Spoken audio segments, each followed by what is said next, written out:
사무엘상 9장 1절부터 10절 말씀 마음을 집중하시고 함께 읽어보십니다. 베냐민 지파에 기스라 이름하는 유력한 사람이 있으니 그는 아비엘의 아들이요 스롤의 손자요 베고라스 증손이요 아비아의 현손이며 베냐민 사람이더라. 기스에게 아들이 있으니 그의 이름은 사울이요 준수한 소년이라. 이스라엘 자손 중에 그보다 더 준수한 자가 없고 키는 모든 백성보다 어깨 위만큼 더 컸더라. 사울의 아버지 기스가 암나귀들을 잃고 그의 아들 사울에게 이르되 너는 일어나 한 사환을 데리고 가서 암나귀들을 찾으라 하매 그가 에브라임 산지와 살리사 땅으로 두루 다녀보았으나 찾지 못하고 살림 땅으로 두루 다녀보았으나 그곳에는 없었고 베냐민 사람의 땅으로 두루 다녀보았으나 찾지 못하니라. 그들이 숲 땅에 이른 때에 사울이 함께 가던 사환에게 이르되 돌아가자. 내 아버지께서 암나귀 생각은 고사하고 우리를 위하여 걱정하실까 두려워하노라 하니 그가 대답하되 보소서 이 성읍에 하나님의 사람이 있는데 존경을 받는 사람이라. 그가 말한 것은 반드시 다 응하나니 그리로 가사이다. 그가 혹 우리가 갈 길을 가르쳐 줄까 하나이다 하는지라. 사울이 그의 사환에게 이르되 우리가 가면 그 사람에게 무엇을 드리겠느냐? 우리의 주머니에 먹을 것이 다하였으니 하나님의 사람에게 드릴 예물이 없도다. 무엇이 있느냐 하니 사환이 사울에게 다시 대답하여 이르되 보소서 내 손에 은 한 세겔의 4분의 1이 있으니 하나님의 사람에게 드려 우리의 길을 가르쳐 달라 하겠나이다 하더라. 옛적 이스라엘의 사람이 하나님께 가서 물으려 하면 말하기를 선견자에게로 가자 하였으니 지금 선지자라 하는 자를 옛적에는 선견자라 일컬었더라. 사울이 그의 사환에게 이르되 네 말이 옳다. 가자 하고 그들이 하나님의 사람이 있는 성읍으로 가니라. 아멘. 오늘 말씀을 보면 이제 이스라엘의 초대 왕인 사울이 이제 어떻게 사무엘과 만나게 되는가, 그 만남의 그 배경에 대한 기록입니다. 이 사울이 사무엘을 만남으로써 이제 이스라엘의 초대 왕이 되는 것이죠. 이런 것을 보면은 우리의 개인의 삶 속에서도 보면은 만남이 얼마나 중요한가 알 수 있어요. 복된 만남 가운데 그 삶이 잘 되는 사람이 있는가 하면 잘못된 만남으로 인해서 파탄에 이르는 사람도 봅니다. 가끔씩 뉴스에 보면은 그 가정에 깨어지는 또 유명한 사람들이라든지 또 이런 걸 보면은 사람을 잘못 만나가지고 아주 살인 사건이 일어나기도 하고 끔찍한 일들, 비극이 벌어지기도 합니다. 차라리 그를 만나지 않았더라면 그 사람 그런 일을 당하지 않았을 수도 있었을 텐데 라고 하는 아쉬움도 갖게 되잖아요. 그런 걸 보면은 우리에게서의 만남이 얼마나 소중한 일인가. 그래서 잘 만나야 돼요. 또 특별히 여러분 자녀들을 위해서 축복할 때도요, 만남의 복을 위해서 기도해야 된다고요. 그리고 하나님은 그 만남 속에 참 놀라운 은혜와 복을 주시기 때문에 우리에게 있어서의 만남의 복이 얼마나 중요한 것인가. 그러나 만남의 복 중에 최고의 만남의 복은 예수님을 만나는 복이에요. 이런 것들 우리가 생각함으로써 오늘 이 주신 말씀 속에 만남이 얼마나 소중하고 또 우리에게 있어서 어쩌면 제일 중요할 수도 있겠다, 그런 생각을 하는 것이죠. 이 사울의 배경을 이제 읽은 1절에 설명하고 있습니다. 그는 베냐민 지파라 그랬어요. 그러니까 이스라엘의 12지파는요, 베냐민은 야곱의 12아들 중에도 막내예요. 막내이기도 하지만은 그 12지파 중에서 제일 작은 지파란 말이죠. 우리가 이제 정치적으로 말할 때 보면은 주류, 비주류라고 표현하는데 이 베냐민이야말로 정말 비주류에 속하는 거예요. 중심에 있지 않고 아주 변두리에 위치해 있는, 그래서 별로 사람들의 관심을 받지 않는 곳, 거기에 그러니까 어떻게 보면 하찮은 형편에 있는 사람, 그 베냐민 족속인데 그 아버지 이름이 기스라고 그랬어요. 이 사울의 아버지 기스를 표현하면서 그는 누군가 유력한 사람이라. 유력이 뭐예요? 힘 있는 사람이라. 우리는 베냐민 지파에 속해 있지만은 그래도 그 중에서는 유력자로서 뭔가 힘 꽤나 쓰는 사람. 그 여러분 힘 중에 큰 힘이 뭐예요? 권력, 재력 이런 거죠. 그러니까 아마 이 기스는 엄청난 그 지파 속에서의 권력이나 재력을 가진 사람이 있을 것이다 라고 추측하는 것이죠. 또 2절에 보면은 그 기스의 아들 사울, 이 사울 왕이 처음에 어떤 사람이었는가. 나중에 사울 왕은 교만하여 무너지지만은 처음에 사울은요 그래도 아주 괜찮은 사람이었어요. 2절을 보시면 기스의 아들 사울은 준수한 소년이요 그랬어요. 또 그가 키는 보통 사람들보다도 어깨 위만큼이나 더 컸다. 그러니까 어깨 위에 머리가 하나 더 달릴 정도면은 키도 훤칠하고요. 준수하다는 건 잘생겼다는 거예요. 요즘 표현으로 하면 얼짱이란 말이에요. 예? 얼굴이 짱이란 말이에요. 그러니까 외모로 봤을 때는 이 사울이 얼마나 아주 그냥 누구든지 보면은 아주 돋보이는 인물이죠. 키도 훤칠하죠. 건장한 청년으로서 또 미남이란 말이에요. 얼굴도 잘생기고요. 그렇고 또 3절 그의 성품에 관한 말씀이 나와요. 그 아버지 기스가 암나귀들을 잃어버린 다음에 그 아들 사울에게 말하기를 너는 일어나 한 사환을 데리고 가서 암나귀들을 찾으라 그랬어요. 지금 우리가 생각할 때 이 나귀는 별거 아닌 것으로 여기기 쉽지 않은 그 시대의 이 나귀라고 하는 것은 아주 그 집안에서는 귀하게 여기는 거예요. 그 옛날에 보면은 뭐 이제 유력자들이 타고 다니는 게 나귀란 말이에요. 그리고 또 만약에 이 암나귀들 몇 마리를 잃어버렸는지를 모르지만은 그냥 사소하게 여겼다면은 사환들, 사는 뭐 집의 종들이죠. 그 집에서 일하는 종들을 보내서 찾아오게 할 수도 있겠죠. 근데 왜 굳이 아들을 보내서 그 나귀를 찾아오게 하는가? 그리고 그만큼 소중하니까 아들을 보내지 않겠어요? 그런데 그 혼자 가게 한 것이 아니고 한 사환을 딸려 보낸 것이에요. 근데 이 사환의 역할이 또 굉장히 중요해요. 자, 그래서 이제 이 사울과 한 종을 데리고 4절에 보면은요 두루두루 다니면서 찾았다 그랬어요. 거기 지명이 5개가 나와요. 첫 번째 에브라임 산지, 그 다음에는요 사알림, 또 살리사, 그 다음에 베냐민, 그리고 마지막에 이른 것이 숲이라고 하는 곳이에요. 그런데 여기 표현을 잘 보세요.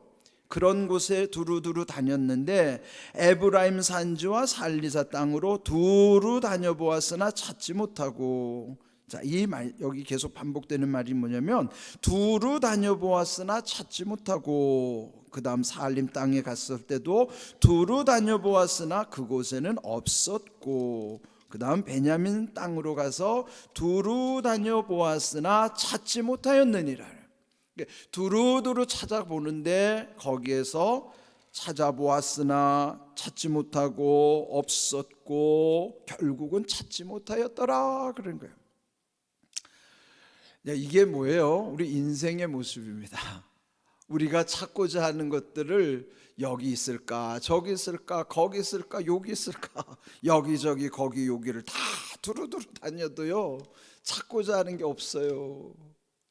이게 우리 인생의 연약함이라.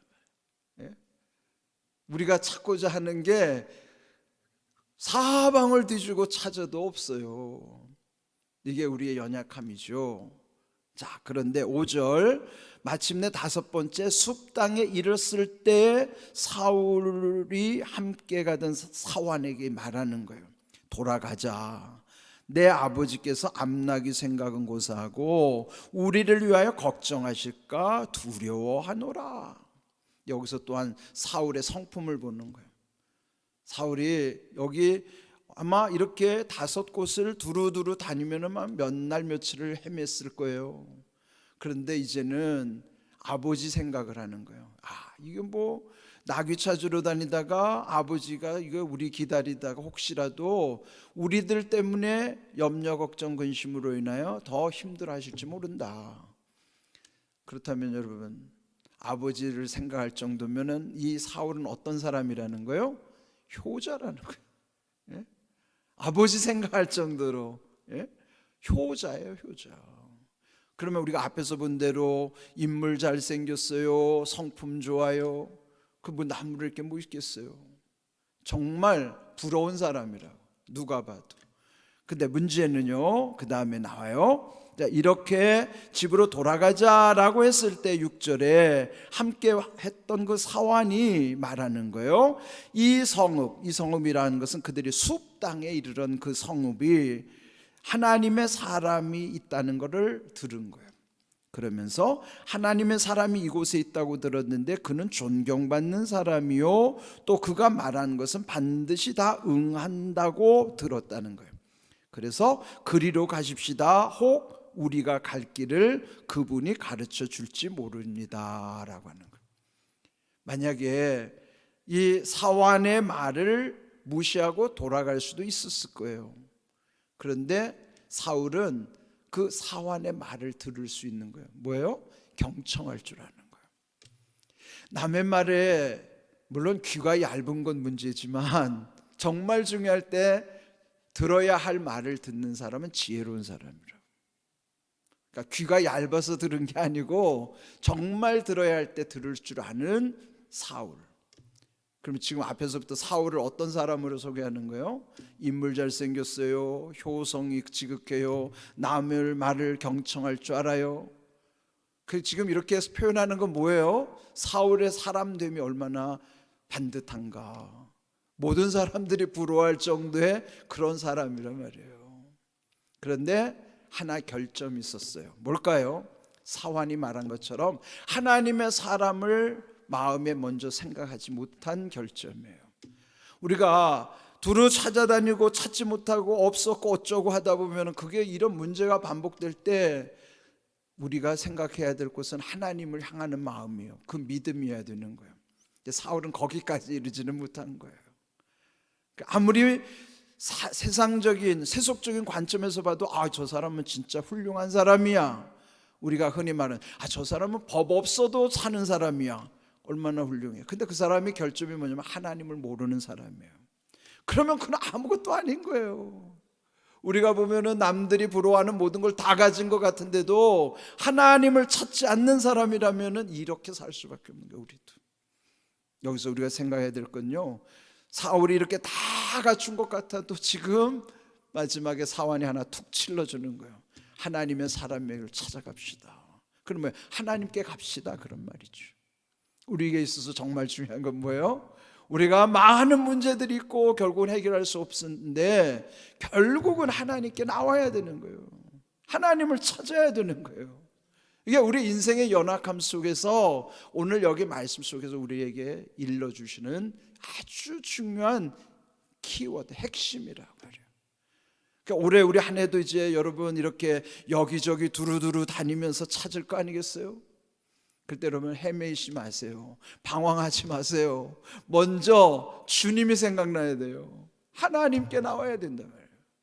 그래서 결국 이 사환의 말을 듣고 이제 결국 그 길을 가는데 또 마음에 걸리는 거예요.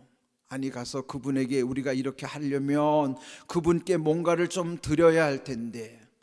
그러니까 이 사울이 얼마나 참 심성이 좋은 사람이에요. 뭐 물론 아쉬운 대로 가서 사정을 말하고 그렇게 뭐 요청을 할 수도 있지만은 그래도 뭔가 그분에게 뭔가를 좀 가지고 가고 싶은 거예요. 그래, 여러분 중에도 어디 갈 때 꼭 빈손으로 못 가는 사람들 있잖아요. 뭐라도 하나 들고 가야만 하는 사람들. 그런 분들은 마음이 정말 귀한 분들이죠. 뭐라도 갖다 드려야 마음이 편한 분들. 사울이 좀 그런 사람이에요. 그분에게 뭐라도 드리고 싶은 거죠. 그런데 이 사환이 이제 말하는 거예요. 내게 한 세겔 중에 4분의 1이 있으니 그거 갖다 드리십시다. 그래서 이제 길을 가는 것이고, 거기 이제 9절에 사무엘에 대해 설명하기를, 이스라엘 사람이 하나님께 가서 물으려고 말하기를 선견자에게로 가자. 그 옛날에 그런 거예요. 결국 해결하지 못할 때는 선견자에게로 가자. 그게 뭐냐면 그들 시대의 그 마음을. 근데 그 선견자를 또 뭐라고 하냐면 지금으로 말하면 선지자였다. 선견자, 선지자.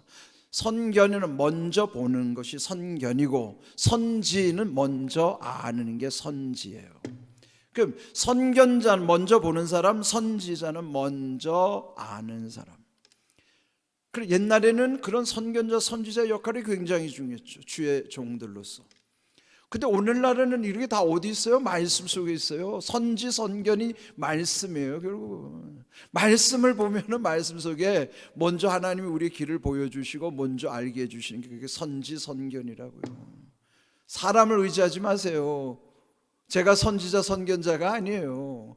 무슨 유명한 사람들을 여러분 선지자, 선견자처럼 그러면 여러분 다 속는 거예요. 사람이 선지, 선견이 아니에요.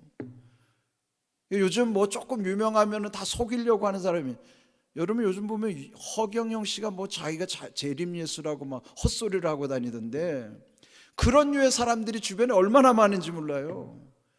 그 왜 그래요? 선지, 선견은 사람이 아니란 말이지는 말씀이에요. 말씀 붙잡으셔야 된다고. 그래서 결국은 그 10절에 보면은 사환과 함께 하나님의 사람을 찾아가는 거예요. 오늘 우리가 부른 찬송이 뭐예요? 328장의 찬송이 너 주의 사람아. 하나님의 사람은 옛날에는 선지자, 선견자였지만 오늘은 너 주의 사람아. 내가 하나님의 사람이에요. 내가 하나님의 사람으로 어떻게 살아야 되는가? 디모데전서 6장 11절 말씀 함께 읽어봅니다. 오직 너 하나님의 사람아, 이것들을 피하고 의와 경건과 믿음과 사랑과 인내와 온유를 따르며 이랬어요. 바울이 귀하게 여기는 제자 디모데에게, 아들처럼 여기는 디모데에게 칭하는 거예요. 너 하나님의 사람아. 오늘 우리에게도 마찬가지로 우리가 하나님의 사람이에요. 하나님의 사람 뭐예요? 선지, 선견은 성경을 통해서 깨달아야지만 우리가 하나님의 사람이에요. 그런데 이것들을 피하라고 하는 말씀은 디모데전서 6장 10절의 말씀이에요. 집에 가서 한번 다시 한번 10절 그 앞에 있는 걸 읽어보세요. 그게 뭐냐면 돈을 사랑함이 일만하게 뿌리가 된다라고 하는 거예요. 그래서 거기에 탐심을 두는 사람은 속게 됨으로 결국은 믿음에서 떠나고 많은 근심으로써 자기를 찌른다는 말씀이 10절의 말씀. 그럼 이것들을 피하라는 게 뭐예요? 돈을 사랑함으로 생기는 모든 부작용들을 피하라는 거예요. 돈은 사랑의 대상이 아니에요. 사랑은 오직 하나님 사랑, 이웃 사랑이지 물질은 사랑의 대상이 아닌 거예요. 그런데 돈을 사랑함으로써, 그러니까 돈을 사랑하는 그거 피하라. 그러면 하나님의 사람은 뭐예요? 돈을 사랑하는 게 아니에요. 돈은 사랑의 대상이 아니에요. 아무리 아쉬워도. 좋아하는 대상일 수는 있지만 좋아한다는 것은 안 좋아하는 것과 호와 불호가 같이 들어가는 거예요. 그래서 우리가 항상 호불호를 말하죠. 호불호라고 하는 것은 그 사랑의 영역이 아니란 말이에요. 사랑은 호불호로 하는 게 아니에요.